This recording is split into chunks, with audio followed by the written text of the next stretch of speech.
பாலக்கோடு சுற்றுவட்டார பகுதிகளில் அதிகாலை முதலே கடுமையான மூடுபனி நிலவி வருவதால் சாலையில் செல்லும் வாகன ஓட்டிகள் கடும் அவதிக்குள்ளாகினர்.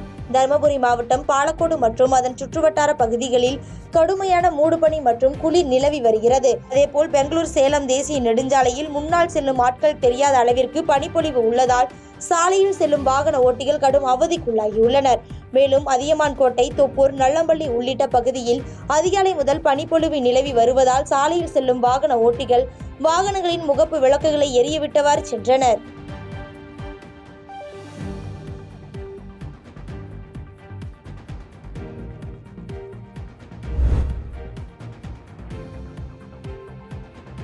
பொது கழிப்பிடம் கட்ட நான் ரெடி, அதை சுத்தம் செய்ய நீ ரெடியா என கிராம சபை கூட்டத்தில் பொதுமக்களிடம் ஆவேசமாக பேசிய அமைச்சரால் சலசலப்பு ஏற்பட்டது.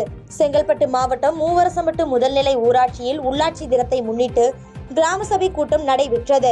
அமைச்சர் தாமு அன்பரசன் தலைமையில் நடைபெற்ற இந்த கிராம சபை கூட்டத்தில் பொதுமக்கள் பலரும் கலந்து கொண்டனர். அப்பொழுது மூவரசம்பேட்டை குளம் மற்றும் மருத்துவமனை அருகில் பொதுமக்கள் உபயோகிக்கும் வகையில் பொது கழிப்பிடம் இல்லை என ஒருவர் கேட்டபோது ஆவேசமான அமைச்சர் பொது கழிப்பிடம் கட்டி கொடுப்பதற்கு நான் ரெடி, அதை சுத்தம் செய்வதற்கு நீ ரெடியா என கேட்ட சம்பவம் அப்பகுதியில் சலசலப்பை ஏற்படுத்தியது.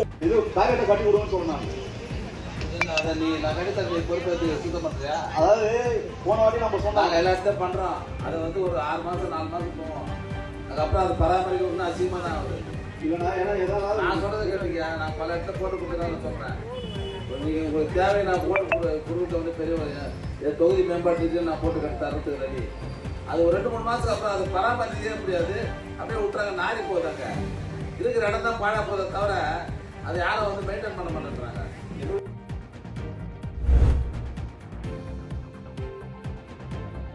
வழக்கறிஞர்களுக்கு தனி பாதுகாப்பு சட்டத்தை அமல்படுத்தாவிட்டால் புரட்சி பாரதம் கட்சி சார்பில் மிகப்பெரிய போராட்டம் நடைபெறும் என அக்கட்சியின் தலைவர் பூவை ஜெகன் மூர்த்தியார் எச்சரிக்கை விடுத்துள்ளார். தமிழகத்தில் வழக்கறிஞர்கள் மீது தொடர்ந்து தாக்குதல் நடைபெறுவதால் வழக்கறிஞர்களுக்கு தனி பாதுகாப்பு சட்டத்தை அமல்படுத்த கோரி புரட்சி பாரதம் கட்சியின் வழக்கறிஞர்கள் பிரிவு சார்பில் செய்தியாளர்கள் சந்திப்பு நிகழ்ச்சி நடைபெற்றது. இதில் கட்சியின் தலைவரும் கேவி குப்பம் எம்எல்ஏவுமான பூவை ஜெகன்மூர்த்தி கலந்து கொண்டு செய்தியாளர்களிடம் பேசினார். அப்போது பேசியவர், தமிழ்நாட்டில் எத்தனை வழக்கறிஞர்கள் எந்தெந்த இடங்களில் யாரால் தாக்கப்பட்டு இருக்கிறார்கள், கொலை செய்யப்பட்டு இருக்கிறார்கள் என்கின்ற ஒரு விவரத்தினை அரசுக்கு தெரியப்படுத்தி அரசினுடைய கவனத்தை ஈர்க்கின்ற வகையிலே கவன ஈர்ப்பு ஆர்ப்பாட்டம் சென்னையில் நடத்தி முதலமைச்சர் இடத்திலேயே அதற்கான கோரிக்கை மனுவை அளிக்கப் போவதாக தெரிவித்தார்.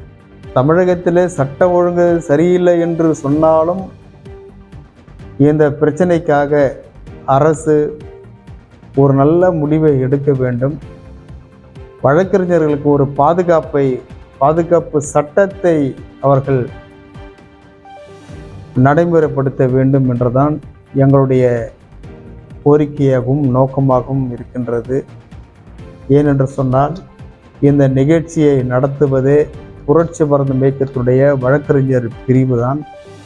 ஒவ்வொரு முறையும் கட்சியிலே இருக்கின்ற வழக்கறிஞர்கள் தான் இந்த நிகழ்வை முன்னின்று நடத்துகிறார்கள். ஆக எதிர்காலத்திலே வழக்கறிஞர்களுக்கு தேவையான என்னென்ன திட்டங்கள் தேவை என்பதை ஒவ்வொரு முறையும் அந்த கூட்டத்திலே தீர்மானம் நிறைவேற்றி அரசுக்கு கொடுக்கிறார்கள்.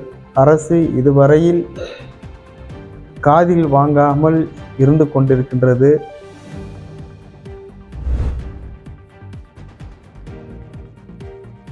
மகாராஷ்டிரா மாநில சட்டசபை தேர்தலில் பாஜக அமோக வெற்றி பெற்றுள்ள நிலையில் பிரதமர் மோடிக்கு புதிய நீதி கட்சி தலைவர் ஏசி சண்முகம் வாழ்த்து தெரிவித்தார். வேலூர் மாவட்டம் குடியாத்தம் பல்வேறு நிகழ்ச்சிகளில் கலந்து கொள்ள வந்த புதிய நீதி கட்சி தலைவர் ஏசி சண்முகம் செய்தியாளர்களை சந்தித்தார்.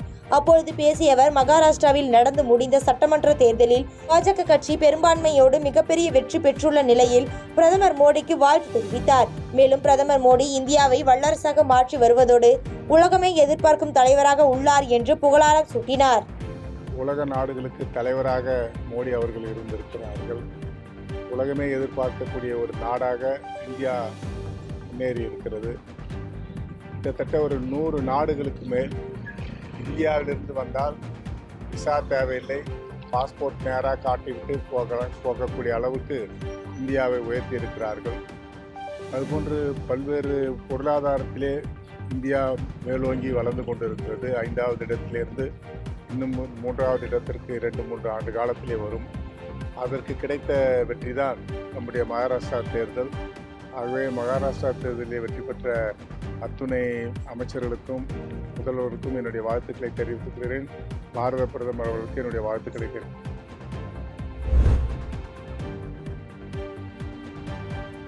திருநெல்வேலி காங்கிரஸ் நிர்வாகி கொலை வழக்கில் நடந்து வரும் விசாரணை குறித்து தமிழக அரசு வெள்ளை அறிக்கை வெளியிட வேண்டும் என காங்கிரஸ் எம்பி கார்த்திக் சிதம்பரம் வலியுறுத்தியுள்ளார். புதுக்கோட்டையில் சிவகங்கை நாடாளுமன்ற உறுப்பினர் கார்த்திக் சிதம்பரம் செய்தியாளர்களை சந்தித்து பேட்டியளித்தார். அப்போது பேசிய அவர், அதானி விவகாரத்தில் மத்திய அரசு கூட்டு நாடாளுமன்ற குழு விசாரணைக்கு உத்தரவிடுவதோடு இதில் தமிழக அரசு உள்ளிட்ட பல்வேறு மாநிலங்கள் தொடர்பு இருப்பதாக கூறப்படுவதால் சிபிஐ விசாரணைக்கும் உத்தரவிட வேண்டும் என வலியுறுத்தி பேசினார்.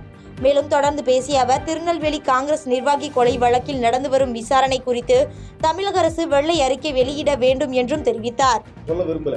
ஆனா அதை விசாரிக்க வேண்டியது இந்தியாவுக்கு கடமை உண்டு. குறிப்பாக மத்திய சர்க்காருக்கு கடமை உண்டு. SCCI என்பது ஒரு மத்திய சர்க்காரோட கம்பெனி. அந்த கம்பெனிக்கு இதுல சம்பந்தம் இருக்குன்னு சொல்லும் பொழுது அந்த கம்பெனியோட தான் ஒப்பந்தம் போட்டிருக்கிறார்கள். அந்த கம்பெனிக்கு சப்ளை பண்ணது அதானி. அதனால கண்டிப்பாக மத்திய சர்க்கார் ஒரு விசாரணை வைக்க வேண்டும். CBI விசாரணை வைக்கணும். ஜாயிண்ட் பார்லிமெண்டரி கமிட்டி விசாரணை வைக்கணும். ஹிண்டன்பர்க் ரிப்போர்ட் வந்திருக்கும் போது இந்த விசாரணை வச்சிருந்தாங்கன்னா இது அப்பவே தெரிஞ்சிருக்கும். அதை விட்டு அதை மூடி மழுப்புனாங்க. இதுக்கப்புறம் இப்ப குற்றப்பத்திரிகையை அமெரிக்கால தாக்கல் செஞ்சிருக்காங்க. பாதகம் செய்பவரை கண்டால் நாம் பயங்கொள்ளலாகாது பாப்பா, மோதி மிதித்து விடு பாப்பா, அவர் முகத்தில் உமிழ்ந்து விடு பாப்பா. அண்மை செய்திகளை உடனுக்குடன் தெரிந்து கொள்ள இணைந்திருங்கள் இயம்நாடு தொலைக்காட்சியுடன்.